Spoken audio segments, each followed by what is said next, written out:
Turns out pretty good at football. Defending Super Bowl champions looking like this year's Super Bowl champions. For Brady, 276 yards and 5 touchdowns, 2 of them to Gronk. Belichick's like, wait, they did what? That's 10 straight wins for the Bucs, but Brady still not satisfied. Take a listen. I think we're 2-0, so that's the most important thing for me is we got 2 wins. I know I could play better. I could make some better throws. I had some more opportunities today to make some throws and, missed AB a few times.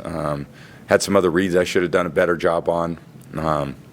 But we'll keep working at it and keep getting in football shape and get used to this heat a little bit. And then try to, we got 2 games on the road, so try to go on the road and win a tough game. Pretty historic start for Tom Brady, just the 5th quarterback ever to open the season with back-to-back 4-touchdown games. He's almost 10 years older than the other guys on that list as well. We got Mike Vick joining us now. Mike, how worried should the rest of the NFL be about what they are seeing from Brady and the Tampa Bay Bucs right now? It's another year, and Tom Brady look like he's back in full form.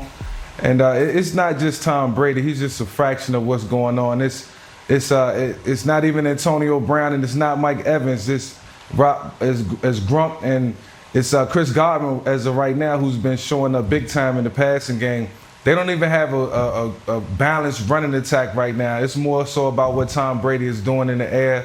The defense has played against some good opponents, but has managed to get stops and create turnovers when needed. So, it's about Tom, but it's about the team as a whole right now. They're playing some good team ball. Obviously, 2 good teams they faced. The Falcons had a better offense than we thought they would put up yesterday. And it all worked out. But, for Tom Brady and those guys, and the rest of the league, they should be put on notice because right now it's not the marquee players like Antonio Brown and Mike Evans making the plays. It's Gronk and Chris Godwin filling in the void. And they're really looking good right now in terms of where they at. So 2-0 off to a good start, and they're probably only going to get better from here. Yeah, Mike, the rest of the league should be very worried. And I said in Brady's last year in New England that at age 42, which is what he was then, he no longer was good enough to just carry like mediocre skilled players to deep playoff runs. And they did still win 12 games, but he wasn't going to win championships anymore with those types of teams. Now he goes to Tampa Bay, and he has got skilled players galore. I mean, you mentioned Godwin and Gronk. I mean, those guys are great. And then you got AB and Mike Evans and Leonard Fournette, I think, is running the football as well as he ever has. And that actually stacks up with his historic numbers. So he is playing well. I mean, you can't stop this team. Offensively, look, the Chiefs are phenomenal offensively. Tampa Bay is just as good, if not better offensively, at least right now. And the reason people should be scared is because their defense, while it hasn't looked great the first 2 weeks, they have the personnel. Todd Bowles is a great defensive coordinator where you can say they're going to get better. Like, they don't look very good right now, but they will improve. We know that's what helped them win the Super Bowl last year.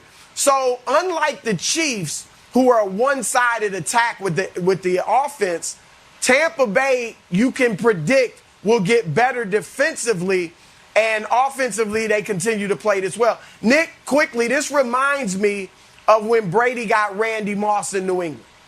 And it was like, wow, Brady 50 touchdowns? He looked like a different quarterback when he had a weapon because he hadn't had anything like that before. And now he's got weapons everywhere.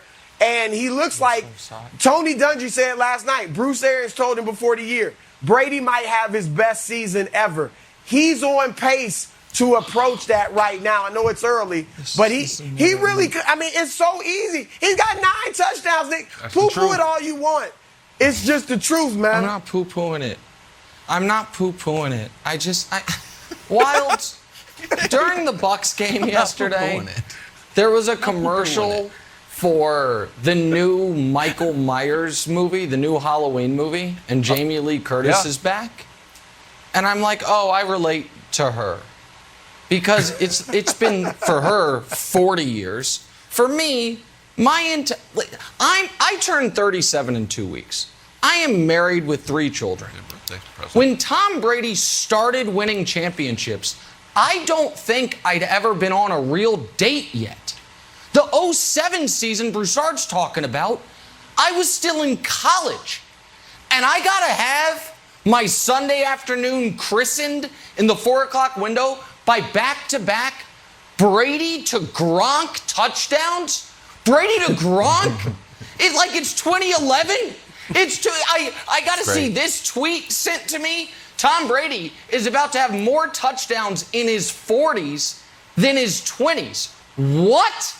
And on top of all that, there is there's this mind meld that facing a Brady team makes other teams just spit up on themselves.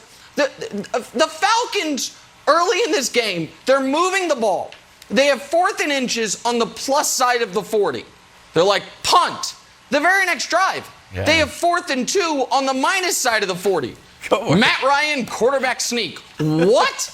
Then, finally, they're back in the game. It's 25-28. It's like, oh, the Falcons, Tampa put their foot off the gas. Couldn't come back. Nope.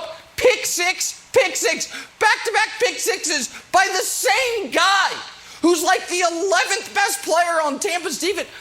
I'm so tired of it, man. It's 2021. They dropped 40. Brady leads the league in touchdown passes. He's 44, and he's sitting in a baby pool talking to Gronk about keeping this up till he's 50. I can't deal with it, man. It's too much. I know it's a lot for you. I know it's a lot for you. There was a baby pool there, but he was on an Adirondack chair. He was not in the baby pool, so let's just make sure we are factually accurate. Mike, here's the thing that I'm impressed with. Not only is he scoring a lot, right? He just scored 79 points over 2 games. They're scoring very fast. Here's the length of their touchdown drives. 238, 154, 331, 136, 135. The ease and the speed of which they're scoring, it's like Broussard said, it reminds me of the old Randy Moss Patriots. So I'm just like you. I see them getting better. The defense, though, I know Nick doesn't want to say it because the Chiefs' defense doesn't look great either.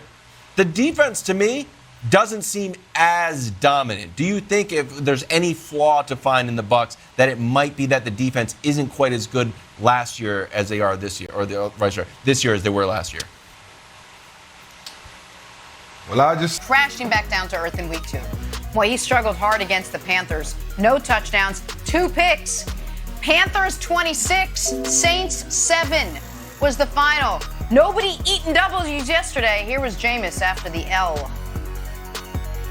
I just got to do a better job communicating. I think that's the biggest thing. We have to continue to push forward, and like I say, eliminate the negatives and just build on the positives, man. We I've been a part of these games before. A lot of people have been a part of these games before, but we can't let this game affect us heading to next week. All right, Nick, which is closer to the real Jameis Winston? 5 touchdowns in week 1 or 2 picks in week 2? Well, week 2 is who he's been forever, and week 1's who he's been never. So I'm going to go week 2. And while Broussard is out here talking all this trash about my tough weekend of predictions, let's not forget that somebody was like, oh, Jameis Winston and the Saints, playoff team. Jameis Winston, could he be a dark horse MVP candidate? Yeah, for the Panthers. He was the best player on the field for the Panthers. And it warmed the cockles of my heart, Broussard, to see the old Jameis Winston we've all known to grow and love. So yeah, the whole, hey, he threw 5 touchdowns. Yeah, man. And he had 97 yards with 8 minutes left in that football game in week 1. That was an aberration. We all knew it. This Saints offense struggling mightily is what I think we're going to see a lot more of this year.